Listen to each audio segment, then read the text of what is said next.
Bakit sobrang dali ng kumuha ngayon ng property, especially condominium na located lang sa Metro Manila? Number one, wala na kasing down payment na ilalabas. Kapag dito kayo kumuha sa amin ng property, hindi mo na kailangan ng down payment or spot down payment para lang maka-move in.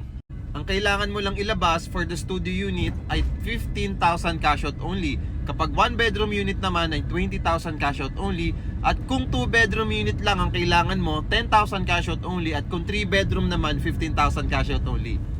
So tama yung narinig mo, wala ka ng down payment na ilalabas, wala ng equity, wala ng 5%, 10%, 30% down payment. All you need to pay is reservation fee.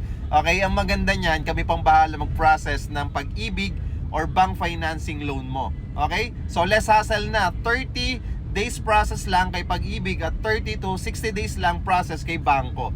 Okay? Kung interested ka na magkaroon ng sariling unit na pwede mong matirhan agad kung nangungupahan ka, or unit na gusto mong pang staycation business tulad ng Airbnb, mag-follow ka muna bago ka mag-message at mag-comment para masendan kita ng complete details.